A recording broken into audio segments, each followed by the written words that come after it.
Hi, my name's Starsky and welcome to From the Studio on Clubbing TV. In this episode, I'm going to be taking a look at what's in this box.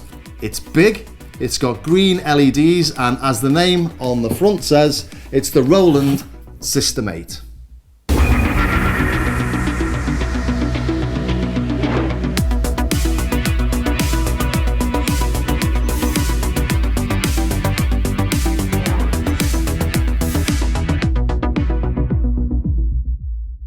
This was released a few years ago and is the flagship of Roland's IRA range. It's an 8-voice digital polysynth that's got its own original sound engine. But what's more interesting to me, as I've got a couple of polysynths already, is that it's got built-in emulations of the Roland Jupiter 8 and the Roland 106, two of their classic, most revered synths ever, and I've been dying to get my hands on one of these for a while. I've tested their Juno 106 software plugin against my original Juno 106 and it was spectacularly close. So the fact that this also has the Jupiter 8 in there is really cool. And on top of that, you can also load their Roland SH101, the ProMars, the System 100 emulations, which is really cool, all from their Roland Cloud range. And I'll have a look at all that later on, but for now, let's open the box.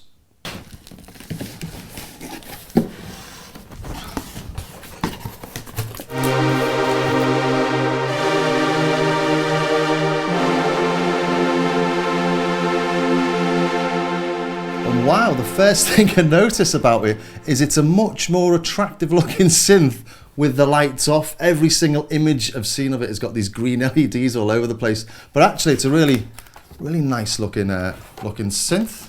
So let's turn it on. And there we are, the green LEDs. It's the Halloween machine! Really don't like them, but luckily I did look at the manual last night and I found a way to turn them off. But what's really good about them, I suppose, is that when you're using a different model as a synth, it shows you which of the functions are actually active. Let's start digging in and have a listen to some of the presets at first, shall we?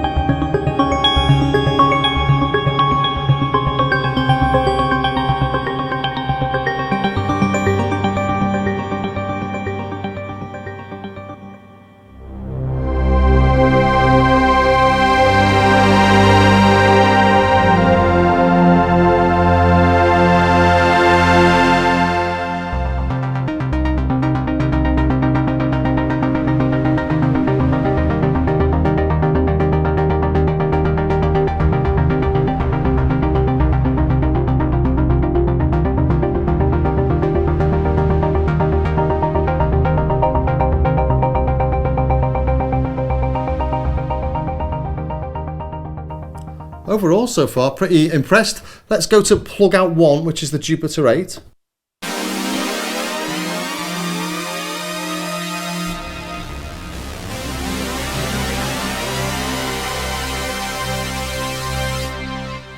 a bit like the Dolby sound out of the cinema, isn't it?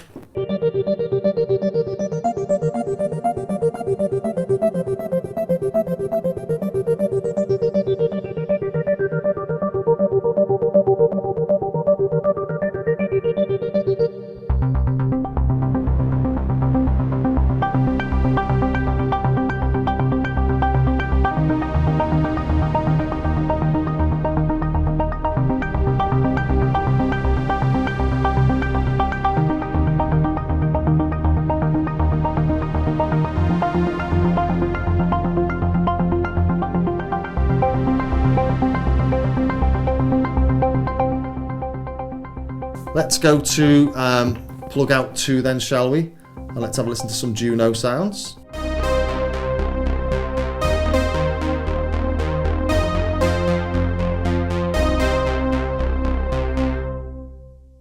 That just sounds like my 106.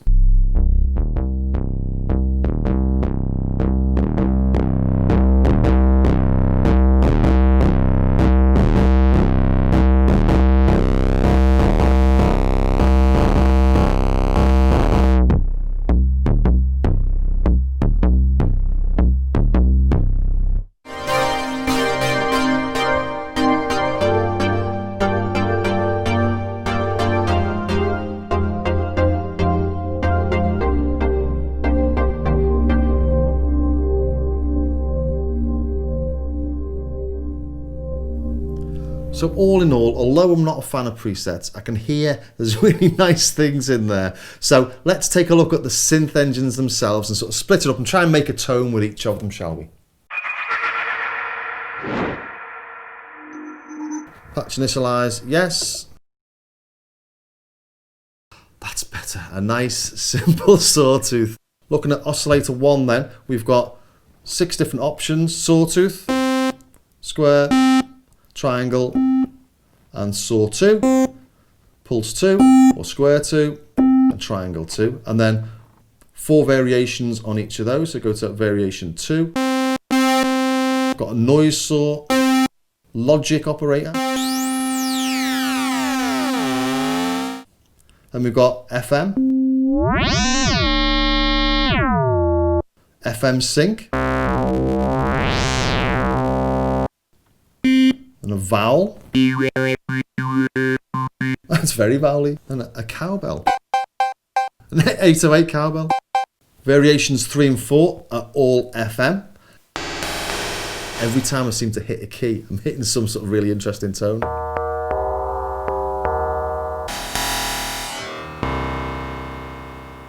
All really, really usable.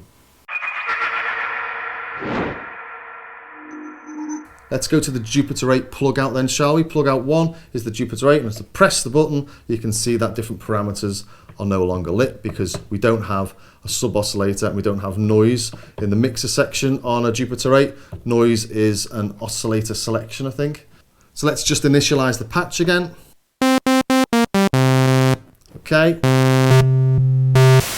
And you can see there, we can hear there that they're completely different oscillators than it was when we were looking at the System 8. You've got saw, PWM, sine, which we didn't have on the System 8, square, and noise, which was over here on the System 8.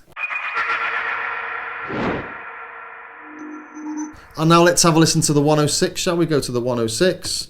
And oscillator 2 completely disappears because, of course, the Juno 106 has only got one oscillator.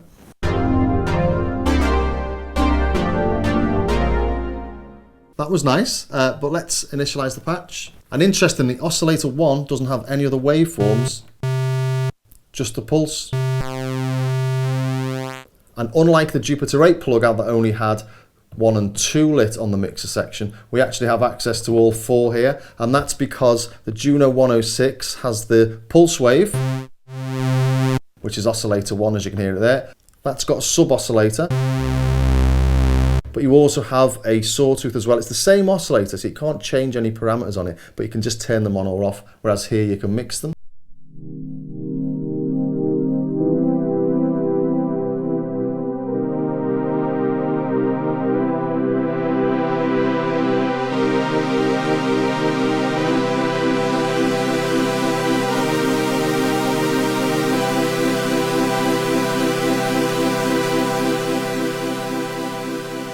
So that's really impressive. I really do like that. Take a bit of getting used to with the different controls, but really clever use of the synth. But let's try and load the plug out from my door into the System 8. I'm really impressed, and that's really super simple to do. So we try another one. Let's try, I don't know, the Promars. There we go.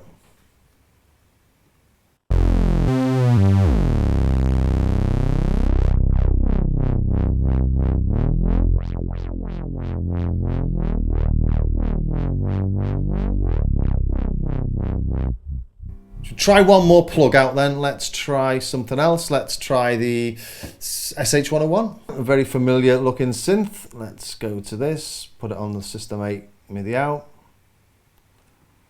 and plug it out. I haven't got an SH101, but a really famous tone from it was used by, or made by, a guy called Gerald on a track called Voodoo Ray, very, very starter house. And I just wondered if I can make that on this. I've tried it a few times before, so I sort of know where I'm going with it, but I know it's all to do with the resonance and the cutoff, so. High resonance.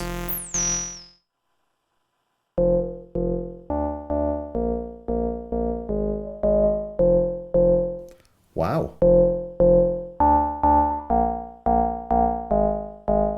really impressed. Quite chuffed with myself as well for getting it that quickly. So, yeah, really, really pretty slick. But is it for you?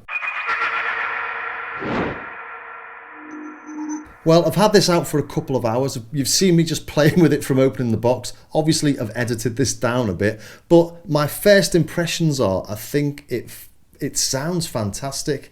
I know analog purists might not like the ACB engine, which is Roland's analog circuit behavior DSP engine, which models the electronics component by component in all those sort of vintage synths. But as I said at the start, I thought Roland did a spectacular job of catching the essence of the Juno 106, and if you want to see that, it's on my Starsky Carr YouTube channel. I did it a couple of years ago, so maybe things have changed a little bit since then, especially the processing power required to do it. I think it's a lot less these days. So I love the sound engines. I think the whole thing is a fantastic idea. It really doesn't bother me that it's not analog, although I know that sort of thing really does get to some people. I definitely found that interesting, and I hope you did too. And don't forget, you can catch this episode again on our Clubbing TV official YouTube channel in the From the Studio playlist. And if you've got any questions, drop them in the comments and I'll see what I can do to answer them.